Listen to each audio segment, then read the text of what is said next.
listening to Joygasm, a video game and movie podcast. I'm Russ, Xbox Live Toaster 360. He is Steve, Xbox Live Stevavitch.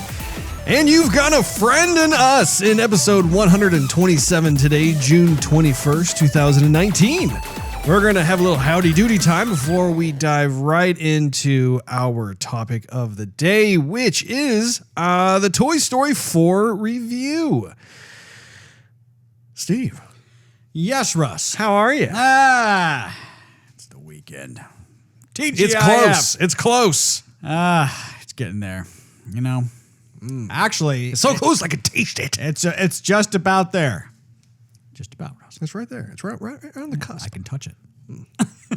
Molest it. I can smell it. Fondle it. Give it a shove. Give it a hug. Goose it. Woohoo! Yeah. So what are you been up to? Well, I tell you what, Russ, I believe this time next week I will be done with Spider Pie. Well, that's good because I think you still have my external hard drive for my PS4. I do, but I probably won't be. Sukasa. I probably won't be giving it up anytime soon. Well, Steve, you're gonna have to because with all the spare time I have, I have a lot of games that I'm gonna be looking to try and beat. Still have to play. Well, I've played it, but still have to go through God of War, God of Battles. Yeah. God of putting up with your kid complaining. Yeah. What we need to do is we need to go out shopping and get you yourself an external hard drive there, Steve. They are super cheap, FY to the eye. Yeah. I actually bought myself another external hard drive for my workstation downstairs. And I think it cost me maybe like $200, but that particular external hard drive, I think is like a 10 terabyte drive. Oh, man. I mean, it's got tons and tons of space. So if you wanted to get like a 5 or 4 terabyte drive, you could get one and it'd probably only run you maybe between $70 to $100. That's great, Russ. So I'll just use yours.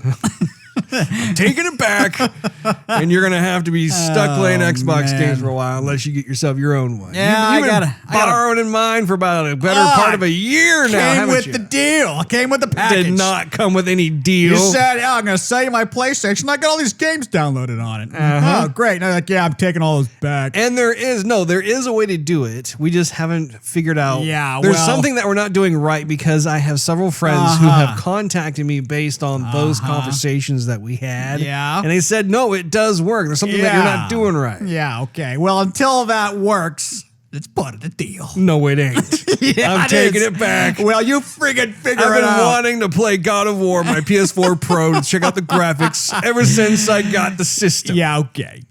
Just don't be cheap, Steve. Just go out there and get yourself an external. I got like 6 of them. You should be able to pony up and buy one. I bought this system for the sole purpose of playing Final Fantasy VII, which is not even going to be out till next year. Well, there you go. That's why you have an Xbox. It's not coming out for Xbox. No, my point being is you have games you can play on your Xbox while you wait. I was going to say that. But you wanted me to buy the system. Yes, at a discounted price. A very good price, I must say. Yeah, not really. Anyway. Whatever. So, yeah, I still have a couple games I need to play on Xbox that I have hardly even started yet, so I need to do that. Let's see. I watched a couple movies. I watched Beirut, which is stars John Hamm, and it stars I can't even remember her name. Not John Roast Beef. Nope. Not John Turkey. Not John Pastrami. That actually has a nice ring to it for some reason. I said that. I'm like, hey, not bad. Probably because it rhymed with turkey, but Yeah. I just like pastrami. it is. Pastrami is good. Pastrami with the little jalapeno jack cheese melted on dark rye bread. Amazing. Very good. A little mustard. My goodness. You spread it around. I didn't think that you were a pastrami guy. I'm very pastrami. Oh, well, that's good to know. Yeah. So that was interesting. It was kind of a lot of talking in that movie. It wasn't terrible. It was just by the end of it, I was wanting to go to bed. Well, okay. But it also stars the lady who was in that movie I was telling you about last time with Christian Bale. I can't remember what her name is, but she did a good job too. I have to look it up in a second. And then I watched I was trying to find it, the Clint Eastwood movie. I'm going to say this wrong, but it's... Unforgiven? Nope. It's one of his newer ones. It's like the 3:17 to Paris, the 3:15 to Paris, except the 15:17. Oh, yeah. How was that? I wanted to see that. Yeah, that wasn't bad. Is it based on the subway event, or was it the plane thing? Well, it was the bullet train. The bullet train. It's like a high-speed train, Yeah, I remember watching the news when that happened. Yeah. So it stars all three dudes who were involved. Yeah, the actual military Americans, yeah. Yeah. So it was interesting. I mean, they do a good job. I mean, they're not actors, Right, but I'm exactly. sure that it was probably still authentic to watch. There you go. It was authentic. Well, good, Steve. So it actually wasn't that violent either. I mean, you could, if your girly girl wants to watch a movie, which is kind of dramatic. I'm not going to subject my 4-year-old to that. No, I'm not talking about your daughter. Yeah. You gotta specify because there are more than just one lady in the household. Oh my goodness. Yeah, have your daughter watch a Clint Eastwood movie. I'm trying to think if there is one that actually would be somewhat appropriate. I'm having difficulty thinking of one. Probably not. But that's about no. Okay, I'm almost done. Okay, next week also I'm going to catch up with a few lingering shows that I've been wanting to finish. I'm going to catch up on The Punisher. I got to finish that one, even though it's not that great. Still want to. I got to complete it. Gonna finish that one, and then you know what I haven't finished is Longmire. I'm in the last season of Longmire. Yeah, I haven't heard you say anything about that. Yeah, so I want to finish that one as well. And then I think I'm going to finish up, or at least start to finish up, the Black Sails. Oh, right. Yeah, next week is going to be knot tying week. Tying up these knots. Exactly. Very cool. What have you up to, Russ?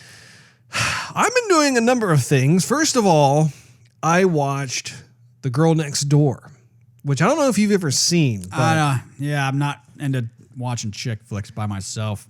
So it's not really a chick flick. It's kind of, I suppose it could kind of be that, but it's also kind of like I don't know, Just Friends. Did you ever see Just Friends with Ryan Reynolds? And I can't remember who else, but that's a really funny movie. Can't say I have. Well, anyway, a couple of things ended up happening. First of all, you have been talking quite a bit about the TV show 24 because you've been watching it. And of course, that has Jack Bauer's daughter, who's played by Elisha Cuthbert. Ah, yes. Yeah, she's hot.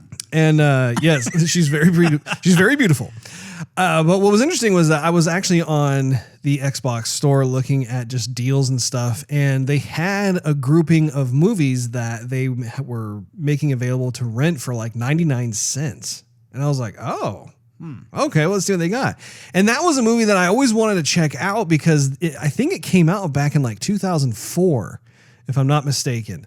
And of course, that was right around the time. It was actually, I think that came out before I started watching 24, because I think I was a little late to the game of 24. I started watching it around 2007, I want to say.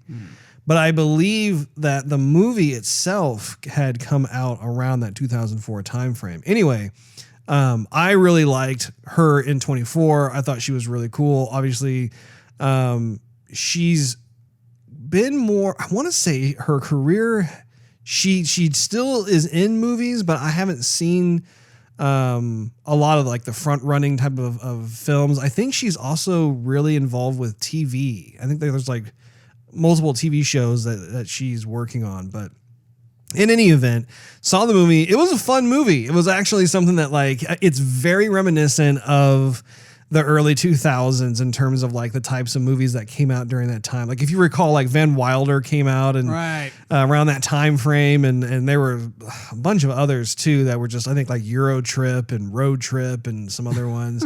All kinds of trips. Well, I mean, if you think about it too, Elisha was also in Old School. Did you ever see that? It had like Will Ferrell and yeah, I think I did. One of the Owens brothers was in it. Or not, I'm sorry, not one of the Owens. One of the Wilson brothers, right? You have Owen Wilson and Luke. Yeah, Luke Wilson. I think Luke Wilson was in it, and then Vince Vaughn was in it as well.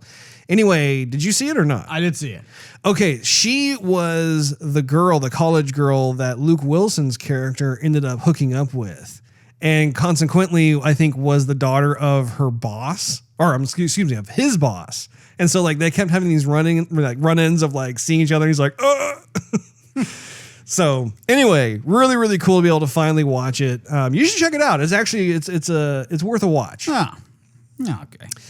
I also beat Cuphead. Yeah, I noticed that without me. Yes, I did. That's what happens, Steve, when you start having some extra time on your hands. You decide to start taking matters into your own little gloved hands, especially when it comes to snapping. But man, it took a while though, because they were just it's just like every other boss in the game where you're having to learn all the different attacks and how you're supposed to dodge at certain times and parry at other times and just going for the kill and stuff. And so I'm happy, Steve.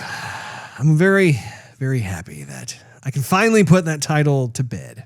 Wow. It's been a long time. But I will tell you, if you are still interested in beating the game for yourself, Steve, I mean, you're more than welcome to still plop on the couch and give it a go. And if you want me to play with you, I'm more than happy to give it another go. Give it a whirl. But I gotta say, I mean, I was so pumped. I even recorded. I figured you would. The thing, just in case you wanted to watch it, I did in fact record it, and I sent the picture of one of the ending pics to you as proof that I made it through. I think you actually posted it. No, I didn't. Oh, you didn't post it. Maybe I did. Yeah, I think you did. Maybe I did. Although I don't know if I posted it to all of the different channels. Maybe I posted it to like Instagram, like the Joygasm Instagram page. I'm not exactly sure. Anyway, man, super happy about that. Both Cuphead and Ori and the Blind Forest are like these super hardcore, old school approach games that you have to really earn your way through. And I'm very, very thrilled about that. I was also playing more Dead or Alive 6 because they have 2 new DLC characters, one being Mai Shiranui and Kathy Ireland. No, I'm just kidding. Kathy Ireland. Kula Diamond. Close. Yeah. I'm hoping I'm pronouncing Mai's last names correctly. It's like Shiranui. I don't know if that's how you say it. But anyway, she was in Dead or Alive 5. She was one of the DLC characters of that. And of course, she's from the book. Actually, both of these ladies are from the King of Fighters stable, which is really cool that they're kind of making like a crossover. I love that. I know we've talked about it in the past, Steve. I love how in the fighting genre, you're getting all these different types of little cameos. Soul Calibur 6, you got The Witcher 3. You got a little Geralt action in there. Geralt. And then you have these different IPs, which is great. So anyway, I was playing around with him. Definitely love Mai. I've always been a fan of her since King of Fighters. Kula, on the other hand, I'm still trying to get used to because she has kind of these ice attacks, and it's just kind of more luck of the draw of me just trying out different button combinations and going like, okay, let's see what happens when I do this. And she's fun to play. I just need time to be able to go through the tutorials and get kind of the command list down. And I know you're not a fighting kind of guy, Steve. Nah. Speaking of, I don't think you actually talked about on the previous episodes of Joygasm that you beat the story mode of Tekken 7. Well, I guess, man. Yeah, I guess I did, didn't I? I think it's worth mentioning because typically you poo-poo the fighting genre as a genre that you are not interested in, yet you single-handedly went through the story mode of Tekken 7 and beat it. Yeah, I did do that. You're right. But it was just kind of blah. It wasn't very exciting. Yeah, it lacked kind of the immersive, hook. Right. That the previous Tekkens had. Yeah. And for me personally, just from a graphic standpoint, I'm still completely confused as to why it doesn't look 1080p. Yeah. And I think it was proven like it's some random number. It's like in between 720p and 1080p. And 685, right. It's weird. I want to say it's like 960p or something. I don't know exactly what it is, but anyway, it's probably a game that if you were to play on PC, it'd actually look correct, but yeah. Now, also, we played Sea of Thieves Yeah, we got back on on the Twitch. boat. Yep. And that was really cool because they had some sort of big anniversary release, and we were checking out some of the new additions to the game. You want to talk about that there, Steve? Well, yeah. Well, we were a little bit behind on the release because the release was back in April. April? Yeah, it was back in April. I want to say that we had played Sea of Thieves since April. Yeah, I don't think we Are you sure? Yeah, I think I'm going to look it up while you talk about it. I think we were going to, and then we ended up playing something else instead, if I remember. Really? Correctly. Yep. Because April was a while ago. Yeah, I came out back at the end of April. So, yeah. Anyway, well, basically, since the last time we played Sea of Thieves to this time that we played Sea of Thieves, they finally included variety in our diet. And so we're able to Yeah, you were pretty excited about that. eat nothing but bananas. Bananas are the nourishment of life. And now we have mangoes. And we have pomegranates. And we have coconuts. And we have worms we can fish and also eat. And we have shark meat. And I think we can actually cook chickens and pigs also. It's about time. Yeah, I think you can cook every animal that's in the game. Like, you can even cook Megalodon. I think that was one of the things. Well, it said you could, or it said you could cook like meat from the Kraken, which is odd because that was the other one. the Kraken for the longest time you're not able to see. So I don't know if they just give you the meat. You're right, Steve. It was April 30th. Thank you very much. It has been a spell since Right. we've played this game. Yes, it has. Time flies It does. when you're complaining about Anthem and you're still playing Anthem. Anyway, so When you're wondering how you got screwed over so badly by Anthem. So yeah, it was definitely fun, definitely beautiful. But by the end of the game, my Wi-Fi was cutting out like crazy because we had a major. It wasn't a major storm. It was a major storm elsewhere, but not for us. Just my Wi-Fi didn't like it. I was Well, the lightning was like a strobe outside. Yeah, I went out know. after we were playing and I checked it out, and it was just flash, flash, flash, flash, flash, flash, flash, flash, flash. I was like, man. But what was weird was that the thunder was pretty few and far between. Yeah. It was mostly just this light show that was going on. right. But No, I really did enjoy the game. I thought that there were a lot of really good decisions that were made in the update. I went into the stores because I wanted to see if they had any new items. And of course, they actually do have a considerable amount of new items that are in there, which is cool. It always makes it feel more fresh.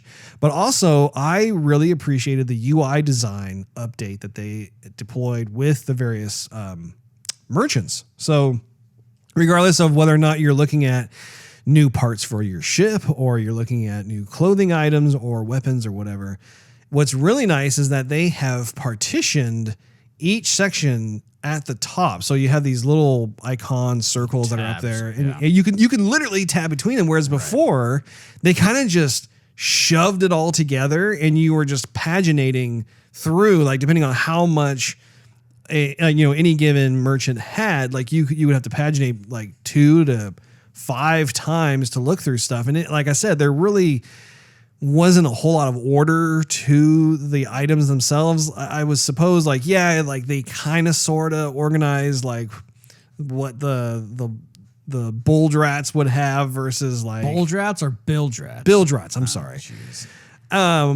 Like the different classes, like they kind of sort of align that, but yet it still wasn't. I don't know. I really love how they've put it together now where it's very easily, I can just go up and say, oh, I want to go to this particular icon, which I know will only show and filter these types of items I want to look at. Very nice. I feel like that's a nice addition to, or follow-up really, to what they did with you collecting items from the barrels, where you could just grab it all in one click. You don't have to sit there and tap, tap, tap, tap, tap. Oh, I got 5 bananas. Tap, tap, tap, tap, tap. Oh, I got some, black shiny balls and cannonballs. So, yeah, I thought that was really cool. And to your point, I mean, just having the ability to have more than just bananas to eat, having the coconuts, the mangoes, what was it? Pomegranate? Pomegranates. What else? I mean, of course, you had the worms, the leeches, the grubs. The fish. You can eat your fish. That's right, the fish. Okay, so the fishing mechanic itself, I'm going to say I think that the Red Dead Redemption 2 fishing mechanic is slightly better. But having said that, I do think it is a lot of fun to be able to fish in this game. Since the very beginning, I have been begging for a fishing gameplay mechanic to be deployed in this game because, I mean, you're a pirate. You're surrounded by water. Like, you should be able to fish in this game. And I think it's fantastic because it drastically changes what you typically do in this game. I mean, typically you collect all your items, you put them on the ship, and then you go sail to an island and you take on like undead skeletons, or you're looking for different animals or whatever. And that's kind of all you do. Of course, if you want to get into like some sort of epic battle with other pirate ships, you can. But really, it's like there are so many other things that you should be able to enjoy in this world. Fishing is one of them. And I mean, it took us a couple tries. Like, we were trying to figure out how on earth do we reel this thing in? And then we eventually kind of got the idea, the hang of it, and we go, okay, this is how you slowly but surely get it in. And after we had stopped streaming that night, I actually looked up on my phone, like, what do you do with the fish? Because I didn't want to just eat the fish. I saw you eat your fish, and that was really fun to watch. Sushi style. Yeah, but like, apparently, and I don't know if you've looked this up already or not, but the information I was able to discover is, first of all, you can cook your fish. Right. And you can cook your fish on any open fire that you come across, on any island. Like, you hold the fish out there somehow, some way, and the fish slowly turns kind of a golden brown. And apparently that will give you more health than if you eat the fish raw. Yeah, I got nothing, hardly. And also, it makes the value of the fish go up if you want to sell it, which I thought was interesting. Like, a little bit of extra effort and TLC into the fish, it somehow makes the fish worth more money.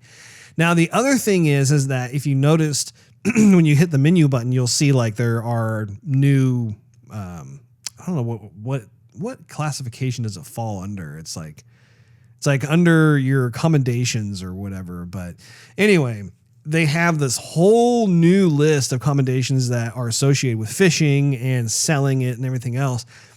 You have to go to those little outpost shops that are in the middle of nowhere in the water.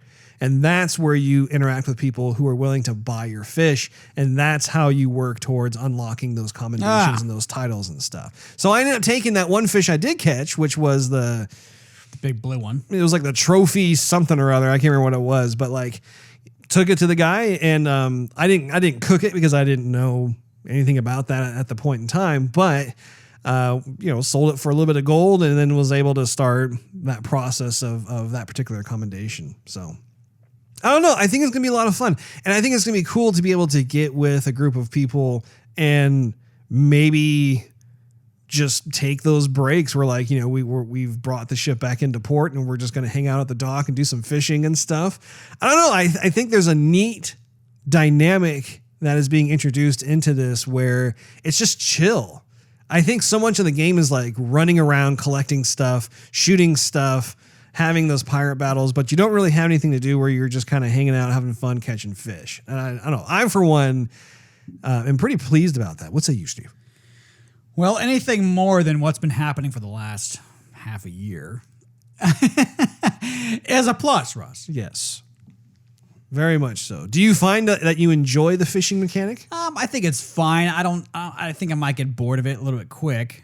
I mean, there's only a certain amount of fish, and I think if you catch them all, then it besides it being a little bit of extra food for you, or a little bit extra gold, it might get old kind of quick. I also, when they would introduce some sort of pets or like some more live stuff. That is a good question, though. I wonder if they are still planning on releasing pets, because for the longest time, that is what the developer Rare was talking about, was they were going to have all kinds of different pets.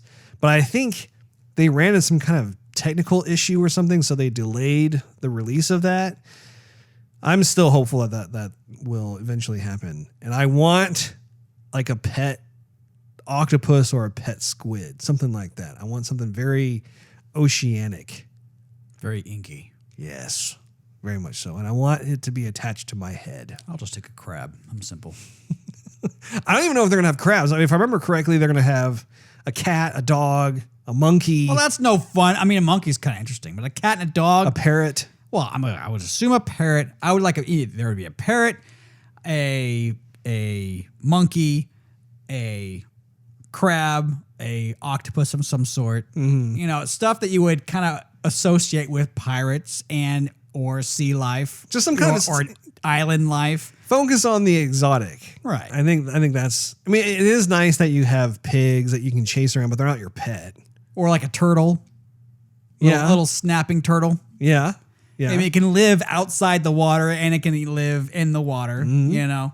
I mean, a monkey can't really live in the water, but I mean, a monkey, you would probably expect it to be on some island. Well, what if you were to launch the monkey onto an island and the monkey would Retrieve a bottle with a little map in it? I was about to say There you retrieve go. a bunch of bananas.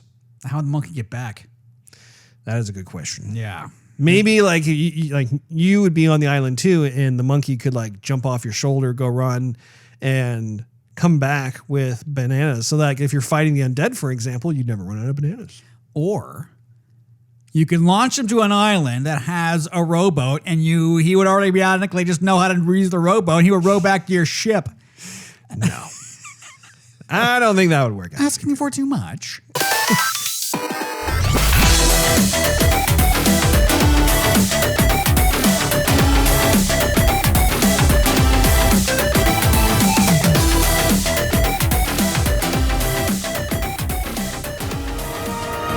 To infinity and beyond!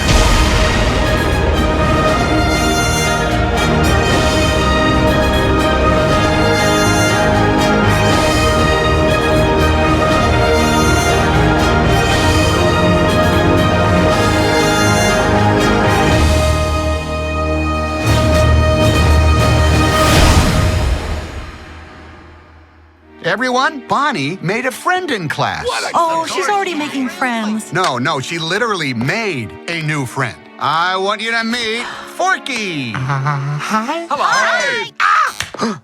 He's a spork. Yes, yeah, I know. Forky is the most important toy to Bonnie right now. We all have to make sure nothing happens to him. Woody, we have a situation. I am not a toy. I was made for soup, salad, maybe chili, and then the trash. Buzz, we've got to get Forky. Affirmative. Why am I alive? You're Bonnie's toy. You are going to help create happy memories that will last for the rest of her life. Huh? What? Oh, yeah. Bo? Forky, come on. Bo? Hi there. My name is Gabby. We can't stay. Yes, you can. Boys. Woody, behind Bo! What are you doing here? No time to explain. Come with me. We need to get back to our kid. Aw, Sheriff Woody, always coming to the rescue. Bonnie needs Forky. Woody, who needs a kid's room when you can have all of this? Wow. Woody, aren't we going to Bonnie? We have to find them. What do we do, Buzz? What would Woody do? Jump out of a moving vehicle? Let's go! Hey, you gotta go, you gotta go. You know, you've handled this lost toy life better than I could. Open your eyes, Woody. There's plenty of kids out there. Sometimes change can be good. You can't teach this old toy new tricks. You'd be surprised. Bonnie? We're going home, Forky. Bonnie, I'm coming. On my way, Woody! To infinity and beyond!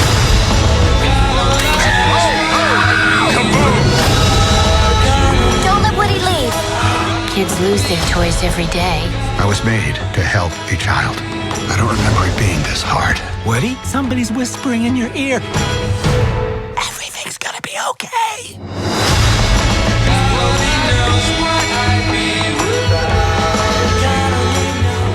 I realize that my To Infinity and Beyond is nowhere near as good as Tim Allen's. You got to belt it out a little bit more than that, Russ. I mean, it's blast off. It's true. It's true. I apologize. Apology accepted. Our topic of the day is Toy Story 4. We are going to provide our spoiler-free, high-level thoughts on the film before we jump into the spoiler elevator and go into the spoiler territory, talking about every little nook and cranny of the film. Steve, what did you think of Toy Story 4? Well, it was better than I thought it would be on the trailer, because the trailer kind of made it like, what are you guys making here? Sort of It was like, pretty abstract. yeah, a little bit abstract. That's exactly the word I was thinking of. So anyhow, it did seem like a little bit of them trying to force another Toy Story movie. But since it's Toy Story, it still kind of worked. However, I felt after Toy Story 3, I didn't need a Toy Story 4. Like, Toy Story 3 kind of finished the whole thing up for me.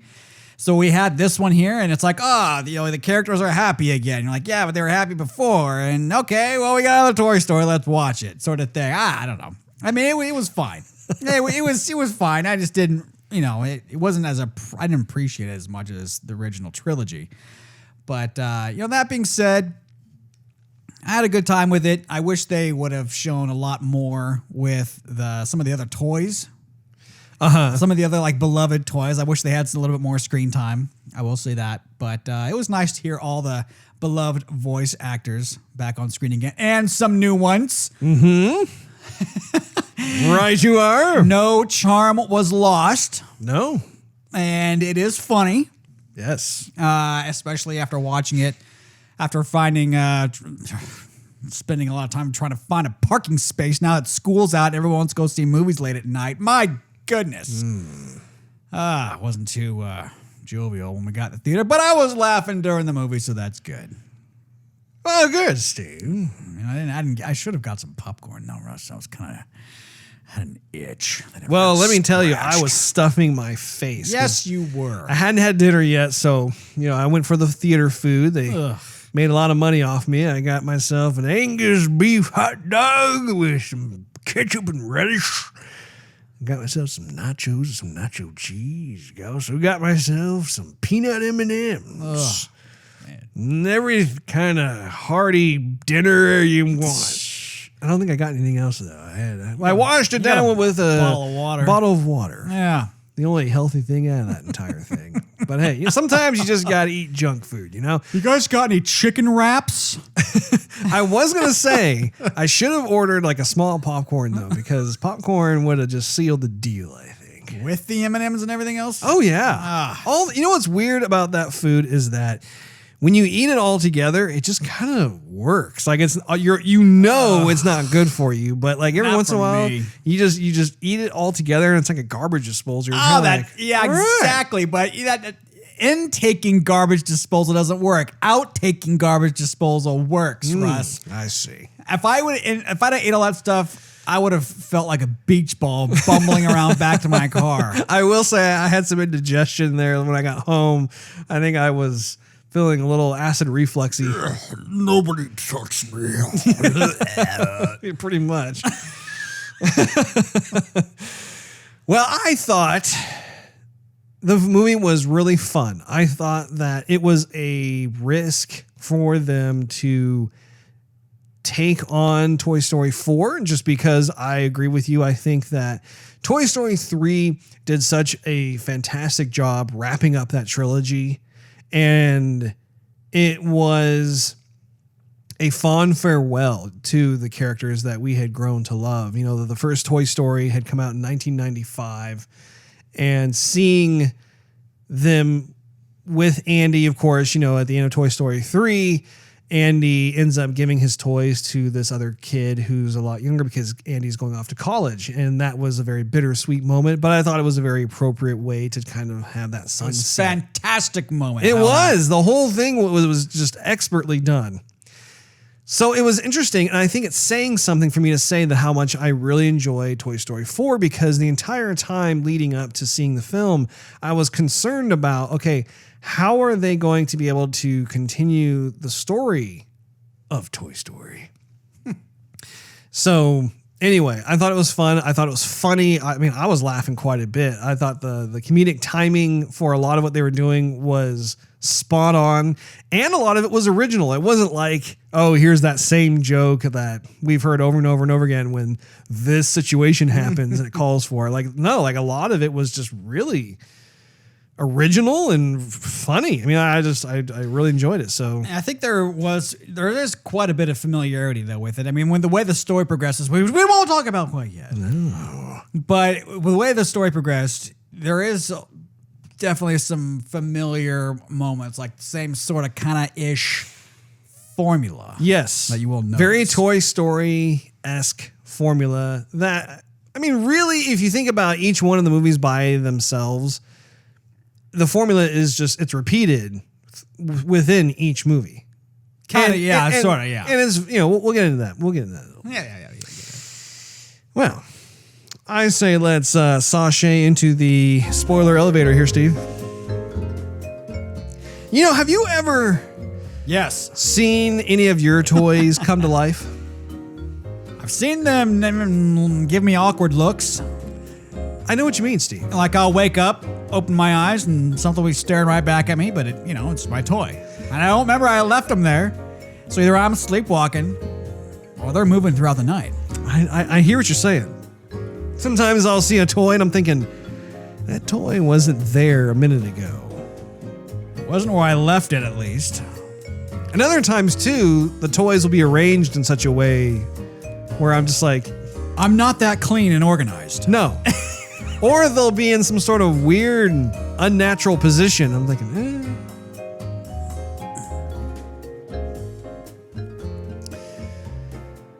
I love my toys. Oh, I know. You're quite the hoarder. I'm a man-child. Of course, my toys get more expensive as I get older. You know, they did have... There was some different humor in this one than there had been in other Toy Stories. And that's not a bad thing. True. But it is noticeable. It is noticeable.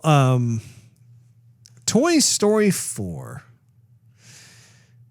I think what you're describing was necessary in terms of them possibly kicking off a second trilogy. Right. I think that the first trilogy had a timeless, classic approach to the humor, as well as the visuals, as well as how the characters' personalities were. And I think that we're starting to see a little bit of a digression from that with Toy Story 4, in all of those senses. So, let's talk about the plot. Air's a little thick in here, isn't it, Russ? It is, yeah. I'm not sure what the heck is happening. Suddenly, I just can't breathe. So, Toy Story 4, the plot, I'm glad that they started out showing kind of a brief montage. That was good. Of Andy growing up. Cleverly done. Giving his toys to this new girl. What's the girl's name? Do you remember? Bonnie. Bonnie. Thank you. That's Bonnie. right. Bonnie. Bonnie. I thought that the approach to a lot of the source material was intelligently handled. And what I mean by that is you have this group of toys that was collected by Andy. And we have been enjoying Andy's world from the past 3 movies. And now they find themselves in this world of Bonnie. And of course, it's not like Bonnie didn't have any toys until Andy gave her his toys. Clearly, she has her own group of toys. And so you're going to have a bit of that melting pot or meshing where you have the toys, they're being diplomatic and courteous toward one another and stuff, but they're also trying to find their place within this new structure. And well, plus, just because Bonnie got a bunch of new toys doesn't mean that she's going to love those new toys more than her existing toys. Exactly. And so I actually really like that because I feel as though we had fully explored Andy's world. By the end of the 3rd film, it's like, yeah, that was a great bookend to that particular world. And so now, of course, it's like, okay, well, now let's take these characters that we all know and love. Let's place them in different types of environments and see what kind of new journeys they go on, what kind of new character arcs they're having to explore. And I thought that was really cool. The one thing, though, that I thought was a bit of a bummer, and this is in line with what you were talking about, is how most of the characters that we've come to grow and love and know and love, they really didn't have very large parts in this particular movie. And you could tell they were making a conscious effort to introduce new characters into the fold. And I have a kind of a back and forth reaction to it, because on the one hand, all of the new characters that they introduced were fabulous. I loved all of the new characters. They injected brand new life into this franchise. I thought it was terrific. At the same time, though, what makes Toy Story are the toys. Right. And you have this fantastic motley crew of different types of personalities and Toy types, yeah. Yeah, quirks and just, you know, it's just really, really cool. And I really wanted to be able to enjoy watching them more. And I kept thinking throughout the film that they're going to start coming in, like they were going to kind of do maybe like a trickling in of sorts, where like, you know, they just needed backup. They needed more from these different characters who had specific abilities or whatever. And that just never happened. Yeah, we never saw. So yeah, it wasn't just the original toy group. It was like Bonnie's group too. I mean, we got this plethora of new toys that were in from the last game, or the last game, and technically there is a Toy Story game. That's true.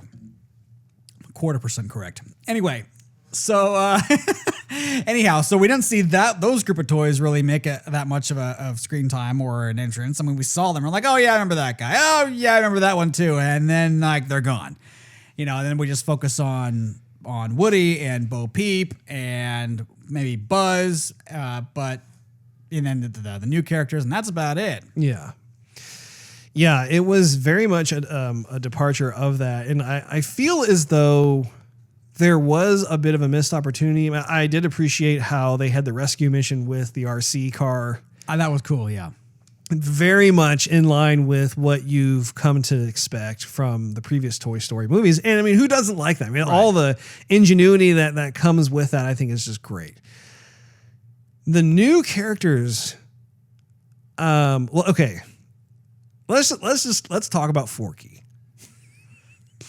This is a brilliant idea. This character was, okay, first of all, it was risky for them to have some sort of unknown made up toy. Yeah. You know, because up until this point, they've really, I mean, okay, let me back up.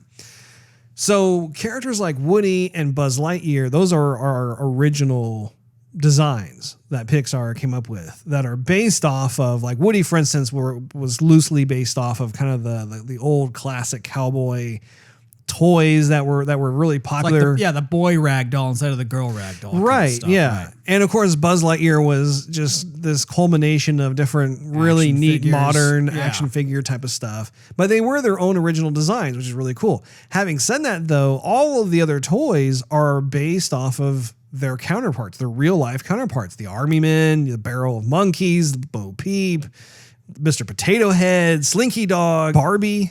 You know, like there are all these different celebrated toys that have come out and left major impacts on multiple generations. So it was really cool to see this approach where the child uses her imagination and she comes up with her own toy out of a spork.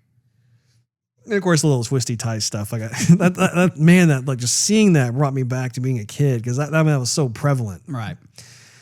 But I feel as though it paid off in dividends, because the characters, and I think the key to it was that whoever, I can't remember who the voice actor is, but whoever voiced Forky nailed it. What did you think? So I agree and I disagree both, because Forky I see as someone who was used in the transition of the movie. However, I don't see him having staying time. Staying power? Well, I was going to say staying power, but I know staying time was really, because as Bonnie's going to grow up, she's going to throw out these toys that she made because she's going to want newer, more modern stuff. And the spork and the little tube tie, things that she made in kindergarten, that's not going to make her want to keep it. Tony Hale is the voice actor for Forky. Right. So as Bonnie's going to grow up, she's going to throw that stuff out. Some of the retail stuff, some of like the bigger manufactured stuff, she's going to keep it for a little while longer. But, some project that she made in kindergarten, she might keep it in a box, but she's not going to bring it out to play with as she grows older. It's very difficult to know for sure. One of the things I think about is my daughter. She hasn't made her own toy, but we both know that she loves her unicorn that she calls Uni. And that thing is just the rattiest, like just weathered thing. And we've tried to buy her a new version of the exact same toy. She refuses to bond with that newer, cleaner version of the toy. She has absolutely bonded with that old ratty thing that she's had for 4 years. She doesn't want the sanitary one. She doesn't. And my wife still washes the stuffed animal and does what she can to try and make it somewhat clean and but she takes it with her wherever she goes and she plops it down. It's like her security in kind of a way. And so it's neat to be able to see that in person and then go to a movie like this as well, because I could see certain children forging some kind of bond with like a toy or character or something that they have manifested. And I liked how in the movie too, how the parents were just like, what's so big about this little Forky thing? The parents have grown up. They don't get it anymore. I mean, they're not using their imagination to make toys. They're, going to work. And I love the idea of how, because he came from trash, it was like he was just obsessed over trash. Right. He didn't accept him being a toy. He was just trash. Why am I alive? And I don't know, like it was just a fresh take on that whole thing, and seeing Woody like trying to constantly get him out of the trash and back to Bonnie was just really fun. And even the characters that Key and Peele played as, I'm trying to remember. Like one was Ducky. What was the other one? It was the rabbit. Do you remember offhand? It was just Bunny. I think it was Bunny and Ducky. But my goodness, like what? Like once again, a fresh injection into the world of Toy Story. You could tell it was a departure from a lot of the personalities that we had gotten used to. And really, I think it speaks volumes to also a lot of the toys that were from Toy Story 1 through 3, they were classic toys. And if you think about like the years that they were released, with the exception of like Buzz Lightyear, for instance, but even Buzz works too, is a lot of them came from decades earlier, from the 50s, the 60s, 70s, 80s, that sort of thing. And I feel like a lot of those character voices just perfectly matched those characters based on the time frame they came out, because it's a timeless thing, and it speaks to even people from different generations. They have a certain swagger, they have a certain way they carry themselves, or the way that they talk, their speech patterns and stuff are reminiscent of a time frame that they grew up in. And that's why oftentimes you'll have generations that can't necessarily relate to newer generations, because the newer generations are forging their own versions of those things. Yeah, the newer generations just play on iPads. They don't play with toys anymore. So what did you think of Bunny and Ducky? They were fine. They were funny. I don't see them fitting in with the other group of toys, though, necessarily. It's kind of like the alien creatures from Toy Story 1. You might see them again and go, oh, yeah, I remember those guys, but they don't really necessarily fit in with like Slink and Rex and, Ham and anybody else. It's just, they're kind of their own way. I don't want to say like, they're carnival toys, they're arcade toys, right? Yeah, like the cheaper stuff. I know that kind of sounds bad, but like if you got a McDonald's Happy Meal and the little toy that came in there, you're not going to keep that thing. You're going to throw it away after like a week, So anyhow, so they might have been also like transitional characters. They were fine. They were funny in the movie. They were hilarious, and I liked too how they interacted with like Buzz Lightyear, for instance, when they were kicking him in the head, and just that whole thing was just really funny. And then I liked how they weren't constant antagonizers. Like they actually end up allying up with the other toys, and they were trying to help out and do their bit. I absolutely love, though, the way that they would tell stories. And I got to say, it is so Key and Peele. Like, I could totally see them doing it on their show, where instead of having the toys, it's literally Key and Peele playing as characters, where they're like, okay, we're gonna do this, we're gonna do that, and then like it cuts to like a fantasized version of like what they're gonna do, and then it cuts back to them going, no, that's a terrible idea. Yeah, and that was funny too. I mean, the plush rush, so outrageous. Yeah, I'm like, what is happening? It was so good. And again, it calls back to that idea of just the fresh injection of these ideas into it, because again, it's not so far-fetched where, like, I mean, that's what children do all the time, is they come up with these crazy, ridiculous scenarios in their heads of like how they would take care of something. It's like, no, dude, first of all, like, most of what you just said is a physical impossibility. You cannot do what you just said you were going to do.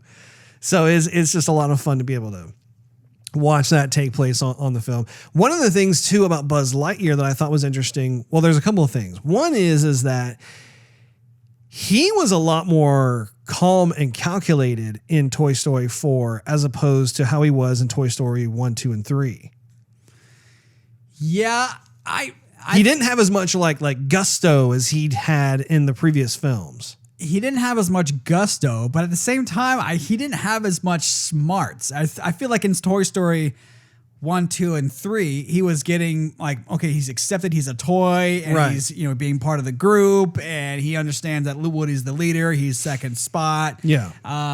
And so he wants to do what he can to help out and be Andy's toy and, you know, whatever, whatnot. He's kind of accepted his position in his life. But this time it seemed as if they were trying to bring it back in a way where he was going, inner voice, so let me hit some buttons and see what happens. Like, it felt like they kind of dumbed him down in a sense. Well, okay, so let me comment on that.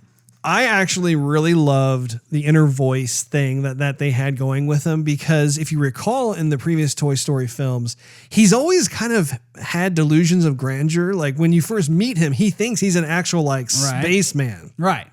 And then Woody and his crew have to introduce him to the idea that no, he's a toy, and he has that moment of clarity when all of a sudden he sees the commercial of all the Buzz Lightyears and that sort of thing. Right. So then he gets depressed and stuff, but he still has, you know, he has that very masculine testosterone, like, you know, he's like fiercely loyal, but at the same time, I think there are still like little bugs that needs shaken out almost, because, and I feel like the inner voice is a terrific continuation of that, where you see he's mostly put together in Toy Story 4. He definitely knows what's up. He's actually trying to help out Forky, who now has kind of almost taken over that role of just not understanding who he is or what's going on or whatever. And so he's a lot more grounded Buzz Lightyear. But at the same time, there are these little things that still kind of exist. Like, for instance, like the inner voice thing, where like he literally he's thinking, oh, it's Woody's pull string as his inner voice. I've never heard of an inner voice, you know. And he starts pushing his button, and that really was a recipe for a lot of genius moments of just like him, you know, because we all know that toys that have those buttons that you press, it's a randomizer. Like, every time you push it, it's going to say something different every time. Right. And so it's just hilarious how like 99% of the film, he's pushing a button, and whatever comes up, it actually is what he should do. You know, it's just funny. I mean, it worked for the movie, but I felt like they had to make him work for that role, or make him work for those jokes. It just didn't just naturally happen. It was funny, it worked, but I felt they had to modify him in order for it to work. I actually wanted to see him be more aggressive, because Buzz has always been the most aggressive toy out of the bunch. And this particular time, like, I saw things happen, for instance, with, I don't even remember what those dolls are called, but basically was Peggy the main girl doll, the antagonist? Yeah. Those like old school puppet boy dolls. Man, those things are creepy. Those like ventriloquist looking dolls. Yeah. It was funny is that I've seen those in person and they creep me out when I see them in person. And then you can tell that the animators just took it to the next level in this film. We were like, you see them moving around, like, man, these things are just creepy. But I was waiting for Buzz to really lay the smackdown on some of them. Gabby was her name. Gabby, thank you. What did I say? Patty? Peggy. Patty, Gabby. There's something in there.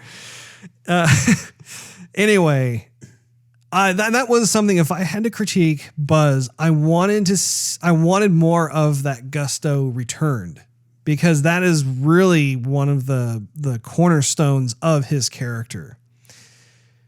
But you just can't get everything. You can't get everything in this life, Russ. Now, I did think that it was sweet how Bo Peep was really fleshed out in this movie. I liked a lot just because she was kind of more of the background characters in the previous Toy Story installments. You didn't really see her do a whole lot. And in this particular film, I felt as though it was a neat opportunity to explore a character like Bo Peep. What is her motivation? What are her feelings toward what has transpired versus where she is and where she'd like to go? What did you think of Bo Peep, Steve?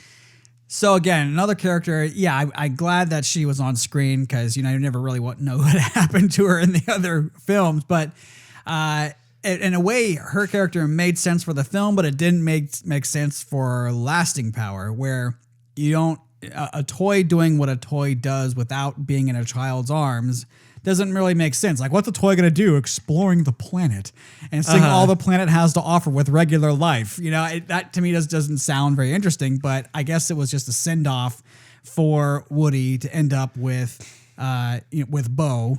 I mean, that's, I guess, man and woman have to end up together. Those two toys had a relationship. They had to end up getting together. I don't see another way that could have happened, but I guess that was the whole point, was to send Woody off. And in a way, as time goes on, kids are going to play with newer toys. They're not going to want to play with a pull stringy kind of toy anymore. And in that antique shop, Granny said something like that. No one wants to play with these old toys anymore, which is kind of true. I mean, if you look at all the toys that kids have now, they're kind of more modern stuff of what we had. Yeah. And also some stuff that our dad would give us, like, hey, I play with this as a toy. When I was a kid, when I was your age, and I thought, okay, cool, it's a big fire truck, awesome, but I'm not really playing with fire trucks anymore. So it's more cool that you give this to me, and it's sentimental, but I'm not gonna play with it. I'm probably gonna keep it in a box.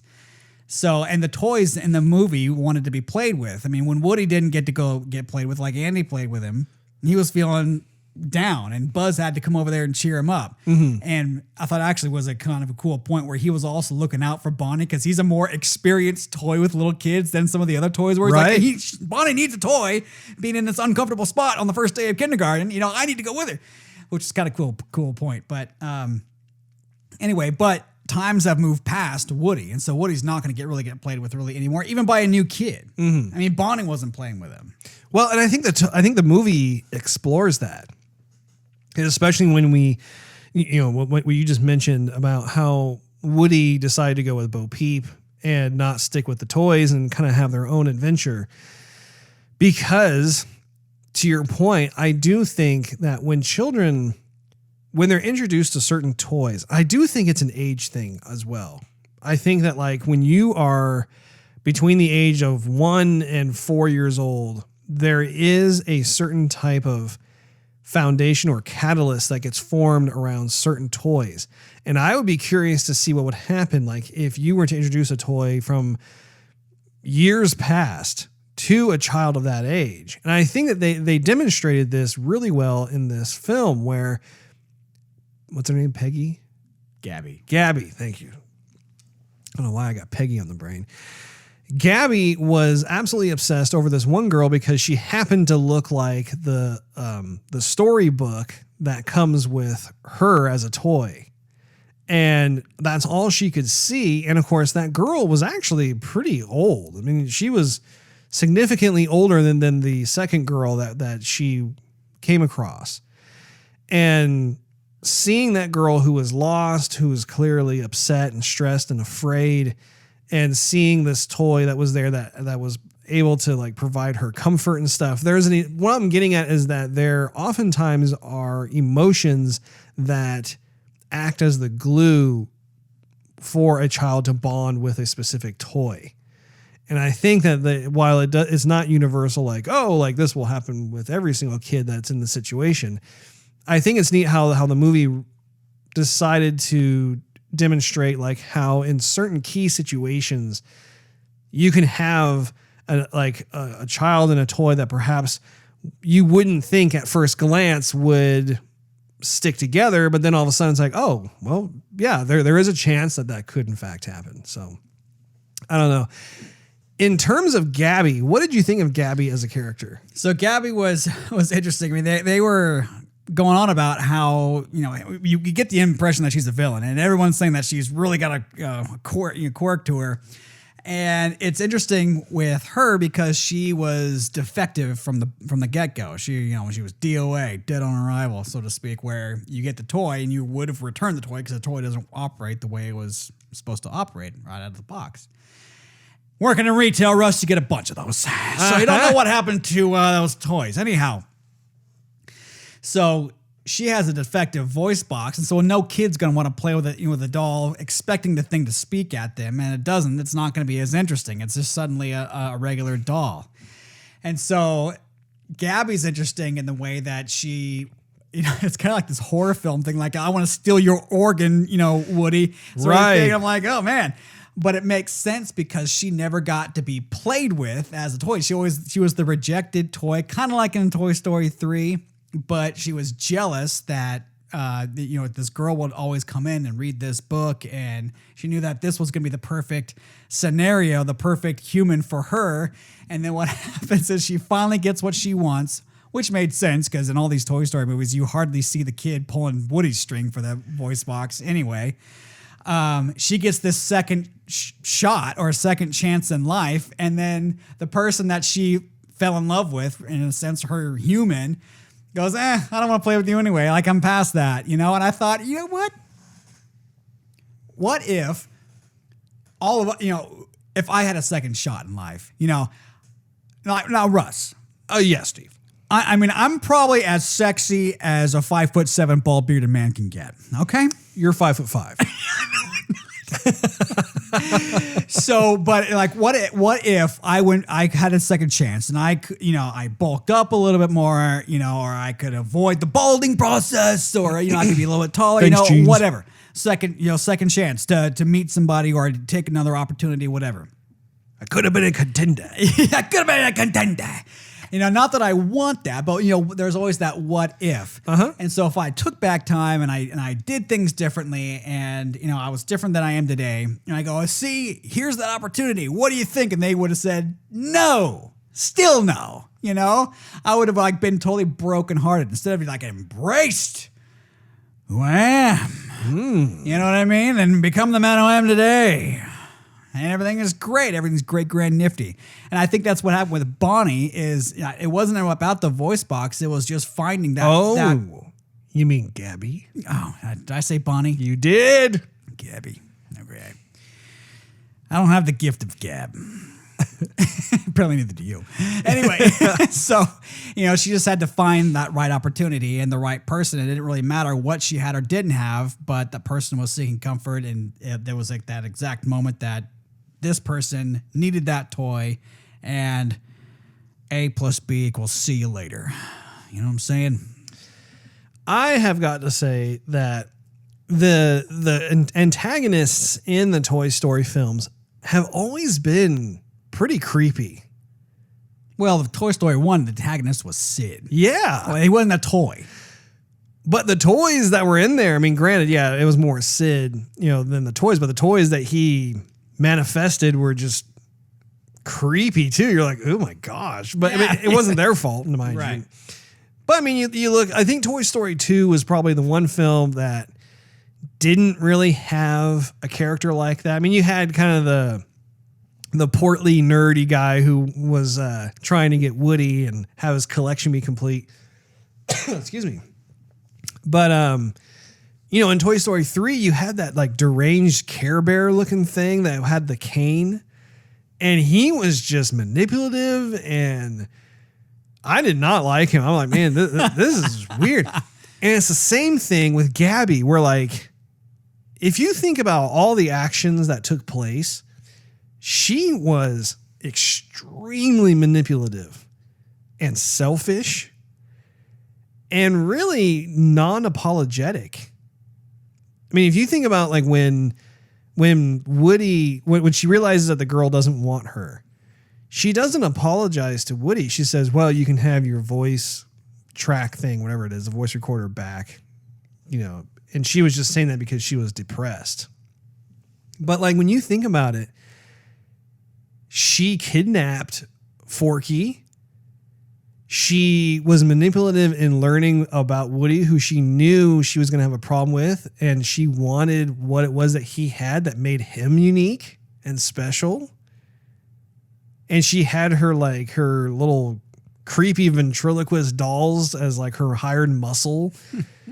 You know, when you think about all the different things that were going on, I mean, I did not like Gabby at all. At all. There was no remorse on her side for the decisions that she made.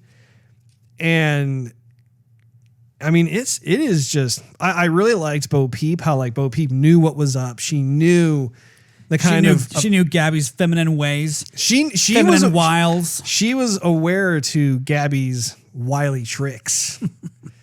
And I like that a lot. I thought that was cool. But you know, what was weird for me was that Gabby found herself in this position to almost become, well, it wasn't almost. I mean, she became this security blanket for this girl at the fair. But I almost found myself thinking, was she worthy of that opportunity? Simply because she was a lousy character. She was a lousy toy leading up to that point where all she wanted, I mean, it's like, yeah, I understand. You want to find someone who's going to play with you and like you and everything else. But look at what it cost you to get there. Yeah. I mean, really, if you think about it, if you stop, I mean, like it's weird because the story itself trying to all of a sudden like give her that chance to be loved by another kid. I'm like, dude, you don't deserve to be loved by another kid because you're an awful person. If you were a person, you're an awful toy. Yeah. Well, yeah, true. I mean, she was kind of gifted a bad hand from the start, though. I mean, she was the defective toy. Of course, the kid's not going to want to play with her. But not an excuse for what she did. But she had to try a little bit harder. She had to think of other ways to actually get out there in the world and be played with. No pun intended.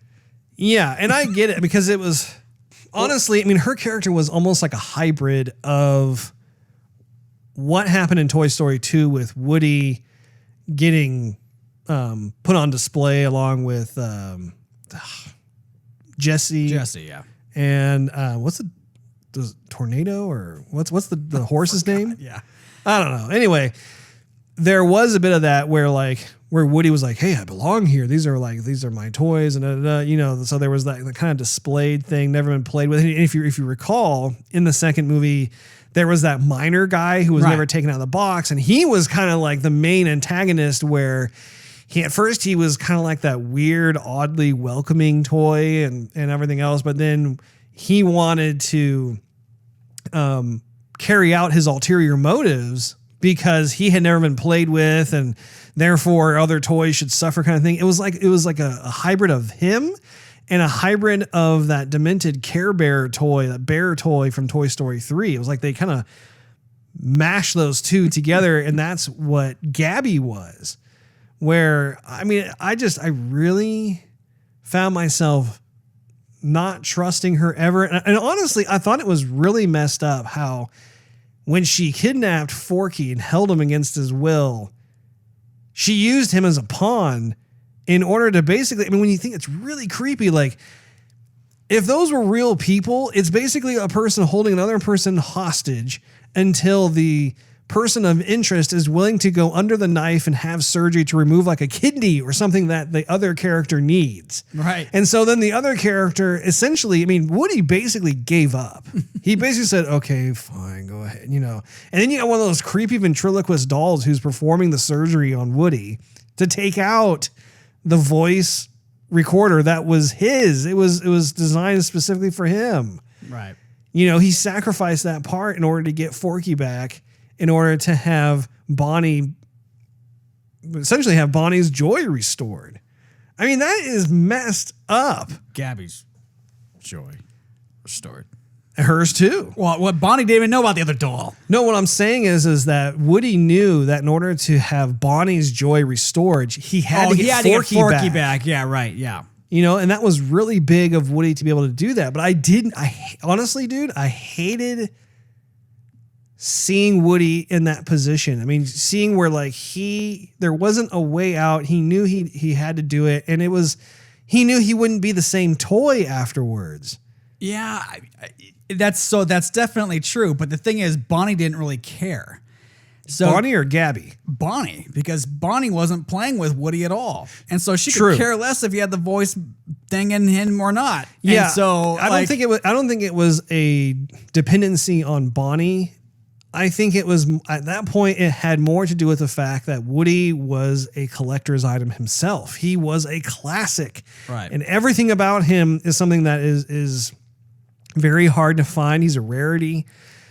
So from that perspective, you know, looking at that, it's like, man, like seeing his back, how it's no longer there, and then she's got it, and it's just like, dude, if I were a toy, I would be telling Gabby off. I'd be like, you are a horrible toy.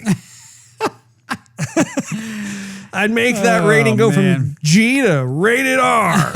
And that's when the popcorn really started to sell. Yeah. So, yeah, no, I mean... Rated R for Russ. And depending on what they do with Gabby, if they even bring her back, I mean, you can tell they're not going to bring Woody back. If they did... You never know. Yeah. Woody is a main character like that. That's okay. I'm glad. Okay, go ahead. Go finish your thought. This is good. I'm glad we're getting into this. I just don't think that they're gonna bring Woody back. I mean, Woody had the whole point of a toy is to be with Andy or to be with Bonnie, to be with your owner and to see your owner delight in playing with you as a toy. That's like your sole meaning of existence. And so when Bonnie doesn't care about playing with Woody anymore, and Woody knows it, and he still has feelings for Bo Peep, and Bo Peep, he had that opportunity at the beginning to be like, yeah, come with me. We'll be lost toys together. At least we'll have each other. And Woody chose not to do that. Now Woody did all he could for Bonnie, who doesn't care about him. So Bonnie's okay because she has Forky. It was like a lasting sacrifice to bring happiness to another random child who doesn't care about Woody at all either. Uh-huh. And Woody can choose happiness with Bo Peep, and he doesn't even need the voice box anymore.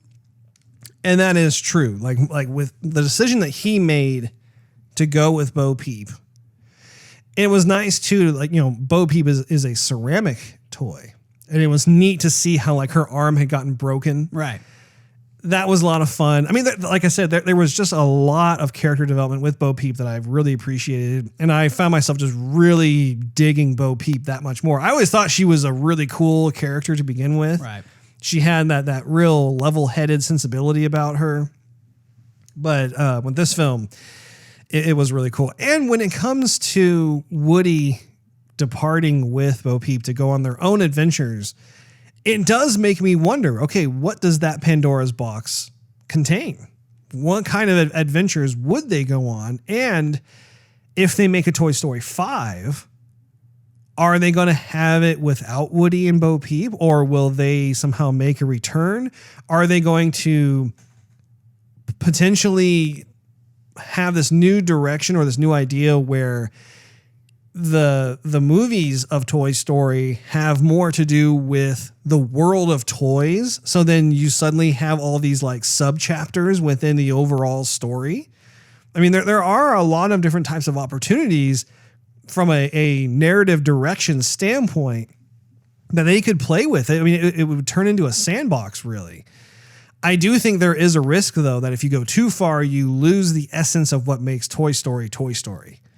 So that you probably have some confines in there that you have to I'm sure keep in mind. There's going to be a Disney TV show in there somewhere too. Yeah, no, there is. Russ. Hopefully not, because Toy Story should remain a theatrical experience. Well, should, in my opinion. Should, and what will happen is TBD. But we all know Disney's out for the Benjamins. One of the things I wanted to talk about, let's get onto graphics. So the graphics in this movie are gorgeous. We've talked about this multiple times in the past about CG movies are it's amazing to me how they continue to stride and improve upon these different types of techniques. Well, and Toy Story 4 me is no laggard. Ah, it's no slacker or laggard. Go ahead, Steve. Well, I'm not. I think you're being a little bit too generous. Too generous? No. Not in terms of this movie, but I think you're saying the way computer graphics have gone for all animated movies has gotten very, very good. I wouldn't go that far. I would say Pixar standalone is the best and continues to impress. I've seen other CG movies that are fine and great and whatever. But Pixar has drawn a line. They have a bar, and it is high, and they have continued to keep it that way. Oh, I totally agree. Totally, absolutely agree. You had me confused. I'm sorry. So, case in point, remember how I was telling you last week about how I watched Finding Nemo with my daughter? Right. It was her first time seeing it. Yeah. I hadn't watched that movie in years, and I watched it, and I could tell that the movie looks dated by today's standards. So the technical achievement of Finding Nemo, even though it is a Pixar films, the reason why that bar is set and it's so high and it's exclusive to Pixar is the storytelling. The storytelling is what really pushes their movies up, like head and shoulders above all the other types of CG animated feature films. Now, the technical achievement of the graphics and that sort of thing, that certainly plays a part in that as well, because I do believe that the Pixar films are still the best. It's still like if you were to look at like a DreamWorks film, for instance, even though DreamWorks has good films, they do not, in my estimation, stay at the same level as what a Pixar film does. Yeah, but having for sure second place. Having said that, like if you were to go back to 1995 and you watch the original Toy Story movie and you look at Toy Story 4 side by side, there are huge differences in the technical achievement that they've been able to do. And it makes sense because technology over time improves, and I'm definitely not faulting them for that. But Toy Story 4, especially in the lighting, the reflections, the ray tracing in that. I mean, I'm watching that just scene after scene, and I'm thinking, how long did it take them to render each one of these frames? Because this is just... There's so much going on. The poly count is the highest I've ever seen. Okay. The texture resolution is super high. The aliasing. Okay, Russ. The subsurface scattering. I mean, it is crazy.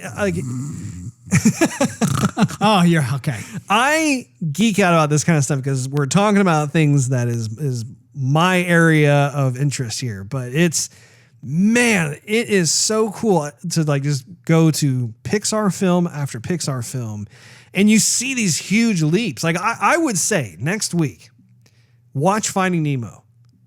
I will.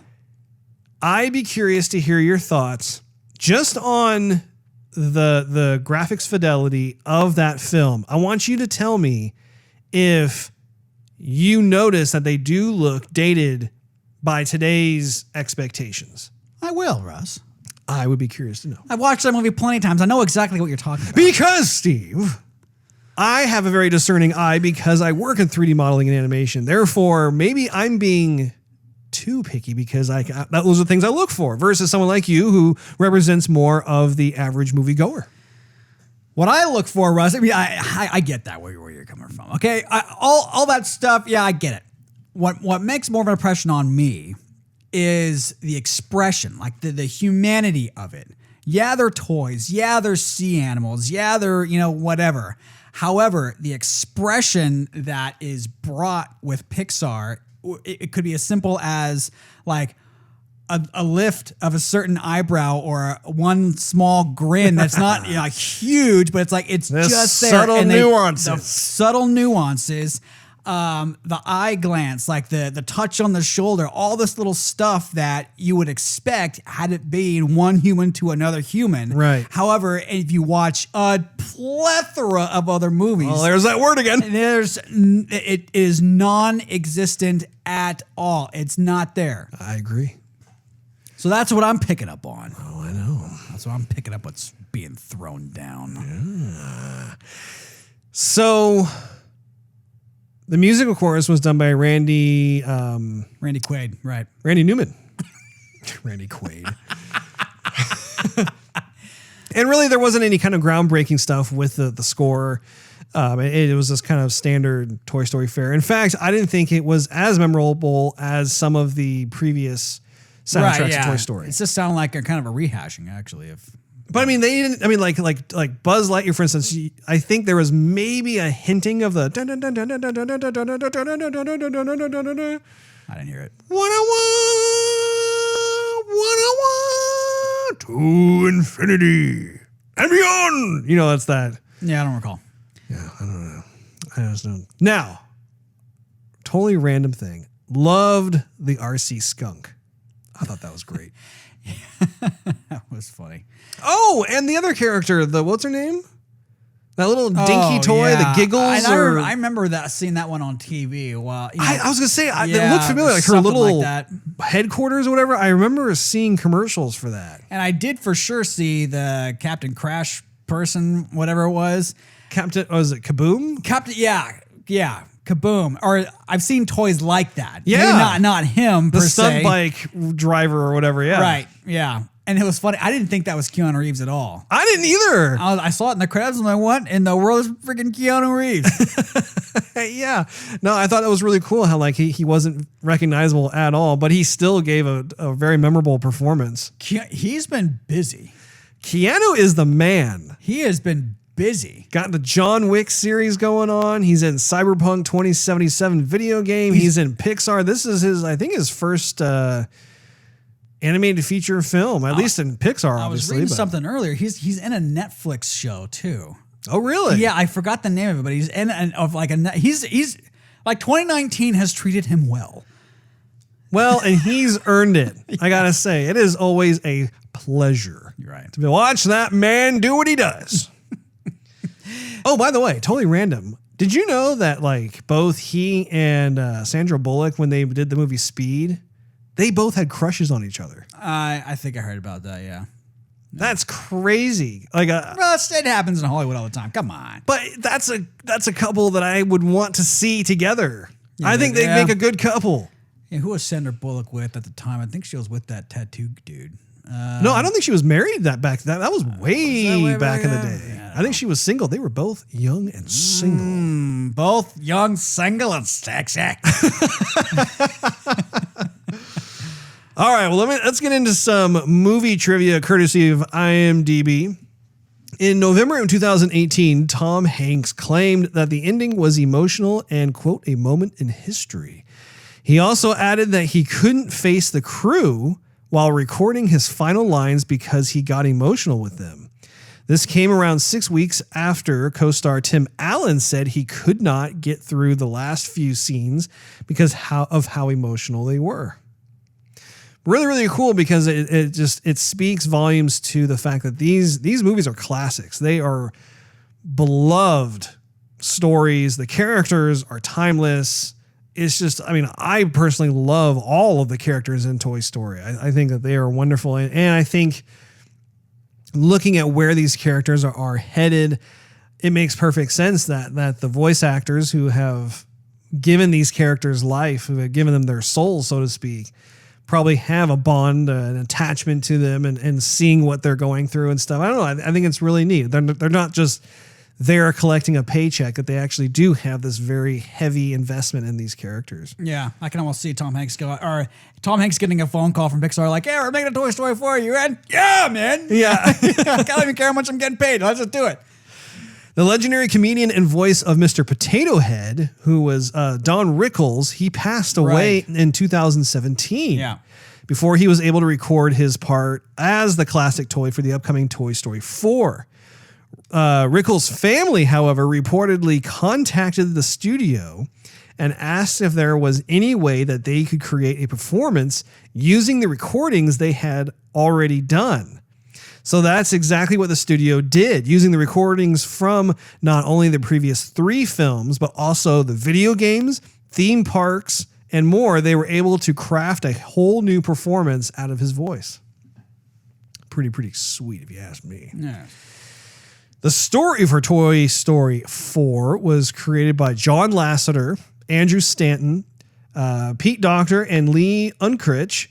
After they established a story outline for Toy Story 4, John Lasseter officially announced the project, saying Toy Story 3 ended Woody and Buzz's story with Andy so perfectly that for a long time, we never even talked about doing another Toy Story movie.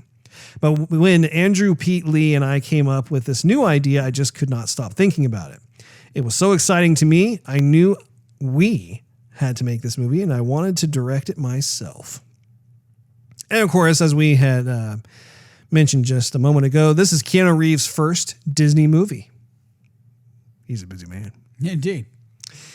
This film was released 24 years after Toy Story from 1995, 20 years after Toy Story 2 in 1999, and 9 years after Toy Story 3 from 2010. Man, 9 years ago? Yeah. Can't be. Tom Hanks revealed on the Graham Norton Show in 2007 that Disney executives forbade him to talk about this film before the film was officially announced by Walt Disney Pictures because it could influence the stock market value of the company. Wow. Which makes sense because back in 2007, I do not believe that Disney had acquired Pixar yet. Little wheeling and dealing behind closed doors.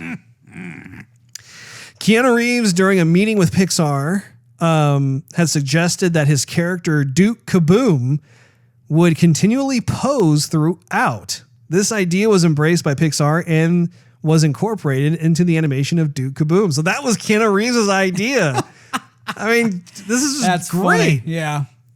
This film will mark John Lasseter's final involvement with Pixar Animation Studios before he exits the Disney company as chief creative officer. And I cannot think of a more fitting and appropriate film to end it on. It's almost like coming full circle with, like, he got started with Toy Story in 95 that put Pixar on the map, and now he's exiting out with Toy Story 4.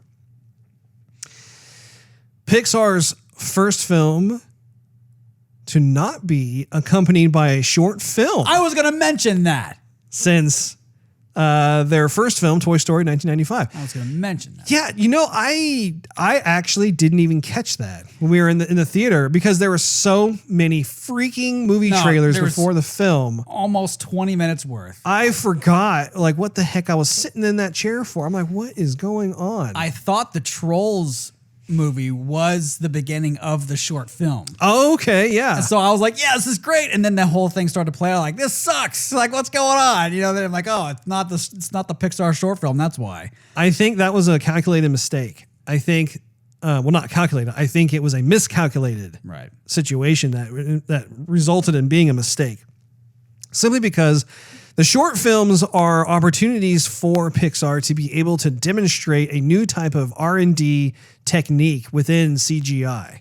If you think about it, every short film that they have made, there has always been something, whether it's fur or it's cloth dynamics or it's subdivision surfaces or it's ray tracing, any of that stuff.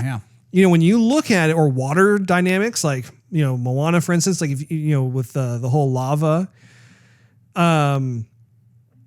all of those have showcased something. And also, too, it's a great opportunity for the studio to be able to just tell a second story. It was literally like a bonus that you'd get in addition to the feature film that you paid for. It was fun to be able to, like, also be told another story that was like 5 to 10 minutes long. And I miss it. Me too, Russ. Let's see here. A new location set to feature in this film is called Second Chance Antiques, established 1986. Well, Pixar Animation Studios, the studio, of course, behind the Toy Story series, became its own corporation in 1986. And if you think about it, it was its own second chance because Pixar, as a group, was owned by George Lucas and was in the umbrella of Industrial Light and Magic. Steve Jobs purchased Jobsy. Pixar because George at the time was like, I don't know what to do with this group or whatever. I don't know what to do this. You're making him sound like a drunkard. So anyway, Steve Jobs had purchased Pixar, and that was their second chance. I'm like, dude, poetic justice. Love it. I love the little touches like that. I'll touch you in a minute. Woo! Don't tease me. The third Pixar film to score 100% on Rotten Tomatoes after Toy Story and Toy Story 2 is Toy Story 4. Nice. And finally, one of the recorded... one of the recorded phrases in Buzz Lightyear that is heard when he presses the buttons on his chest are, quote, "Open the pod bay doors," end quote, which was a famous line from Stanley Kubrick's sci-fi film 2001: A Space Odyssey from 1968. And that is your trivia, courtesy of IMDb. Yeah. So, Steve, in conclusion, Yes. what did you think of Toy Story 4, and what star rating do you give it?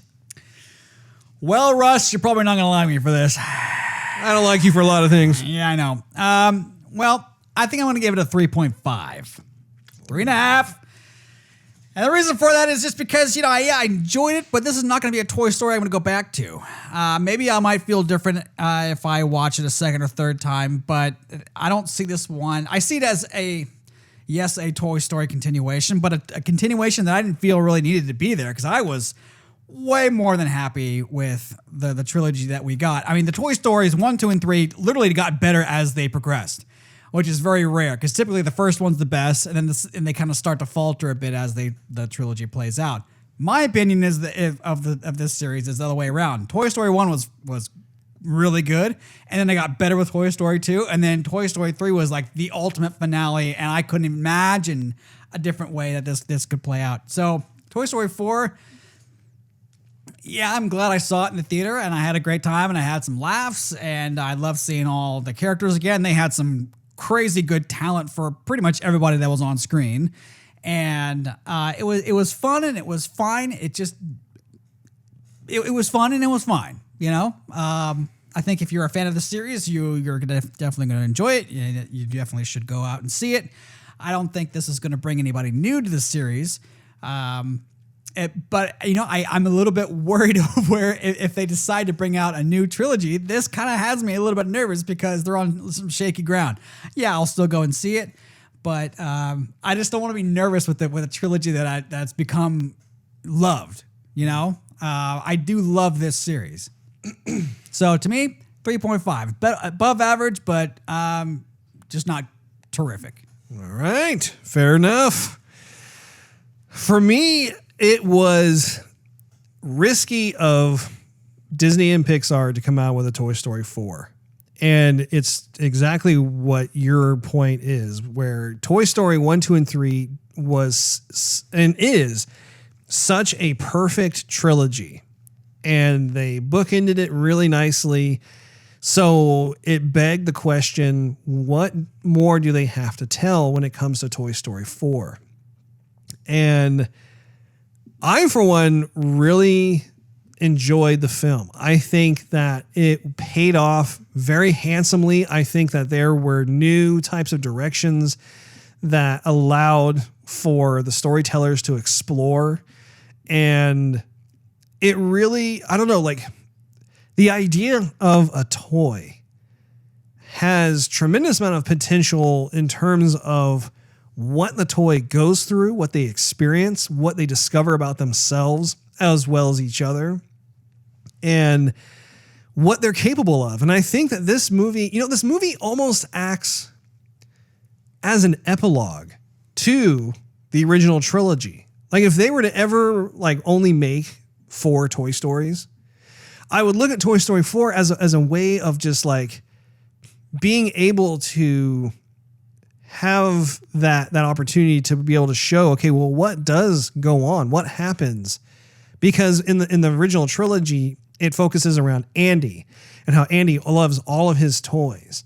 And the idea of them being essentially adopted by this other kid, there are certain realities that they have to come to terms with, such as no longer being the go-to toys that she likes to play with. But also, too, exploring the idea of, because they have this treasure trove of memories and experiences themselves of being toys, and also understanding like the psyche of a child. That is profound.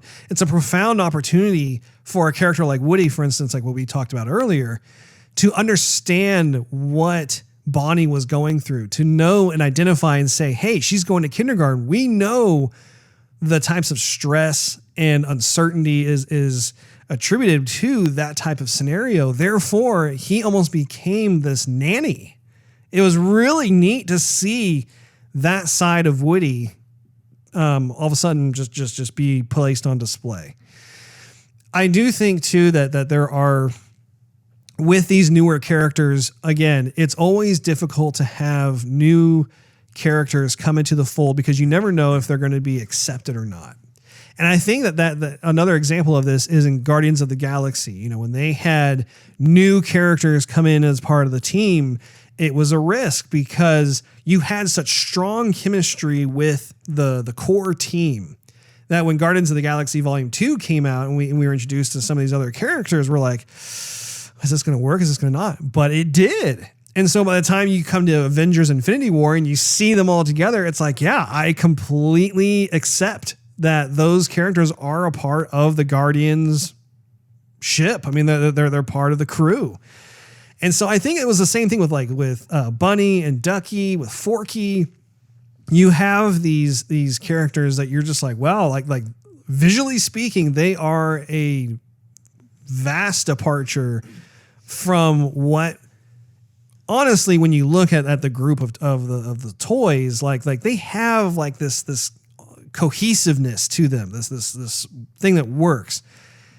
And I'm just glad that they were willing to go down that path and see what was going on, because they end up being just fantastic characters unto themselves. I mean, I loved hearing Forky talk every time because he's kind of slow on the pickup, but yet I don't know, like just that combined with how utterly ridiculous he is as a toy. I mean, you look how like the poor thing just doesn't have legs, so he's having to try and like wiggle his way with his little like popsicle splintered feet, and he's got like those like googly eyes that are just everywhere in his clay mouth. I mean, like it was so funny in his own way. And if you think about it, Slinky Dog or Rex or Mr. Potato Head or Buzz or Woody, they all have their own sense of humor.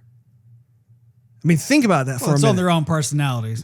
But it's such a testament to the storytelling, the script writing of these characters. When you go through character development, how many toys do you think are in that film? I mean, there are a ton of toys in all of these films, and yet each one of them is completely unique in how their personalities shine, and furthermore, how their sense of humor. And Porky, you know, the Piggy Bank's sense of humor is completely different than that of, like, say, Mr. Potato Head. I mean, Mr. Potato Head's he's kind of a wise ass.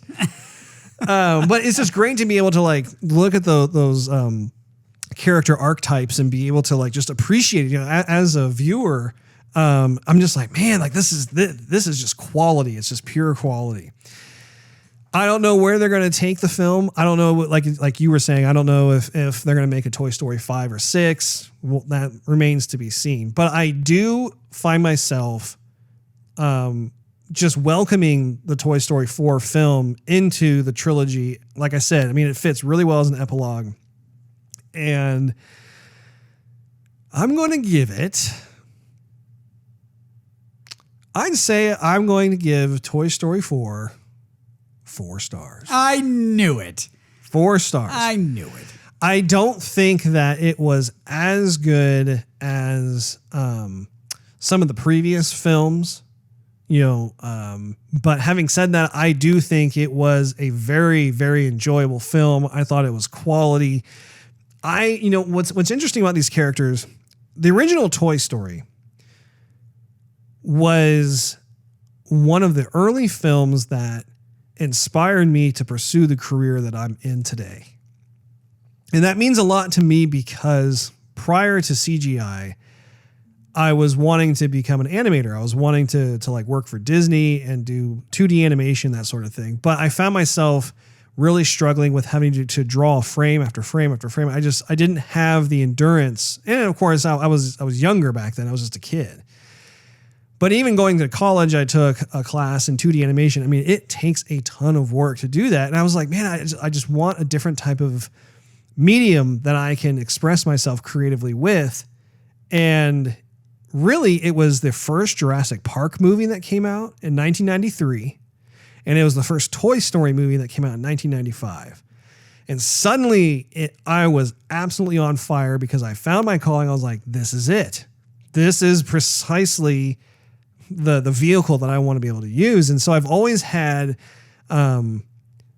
just a really special place in my heart for Toy Story because it was like this perfect formula, this perfect recipe, whether it was creative storytelling or it was the technical achievement or it was the music and stuff. I mean, the voice actors, everything just worked so well.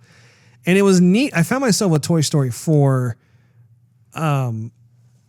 really immersing myself back into that world. And I think that is so cool to like have that callback and the kind of the deep recesses of your mind where like, it's like, wow, we're back with these characters again. And it's so like, I want to be here. I just love having time with these characters again that we haven't been with for like 9 years. And it plays, I mean, even when you think about like the movies when they were released, it does play into one of the reoccurring themes within Toy Story, which is that time marches on. You can't control it. And it's important that you just cherish the memories that you forge, not only with like your toys and stuff, but with each other in relationships and stuff, because people get older. I loved how in Toy Story 3, how the wiener dog was old. He comes in and that's right. The wiener dog had aged. Yeah. And like he doesn't have as much zip anymore, that sort of thing. And it was bittersweet because your soul identifies with that type of visual imagery where it's like, yeah, we all get older, and we just can't control that. But that's what makes every moment count. That's what makes it like you don't hold back on, telling that special someone that you care about and that sort of thing. And I think that just plays in as kind of a subcurrent of like just the Toy Story film. So anyway, I'm going to leave it right there and just say that that wraps up this episode of Joygasm. Make sure you tune in next week. Thanks for hanging out with us. If you enjoyed this episode, we invite you to check out patreon.com/Joygasm and consider becoming a monthly contributor. You'll get exclusive perks and early access to the show. Not to mention, it really helps us continue doing what we love to do. Also, you can follow us on social media and YouTube. Just do a search for Joygasm TV. In addition to iTunes and Android, you can listen to our podcast on TuneIn Radio, Stitcher, Spotify, and SoundCloud.com/Joygasm TV. Last but not least, search Joygasm TV on Twitch to see us stream our gaming adventures live every Wednesday night at 9:30 p.m. Central Time. We'll see you next week. Later.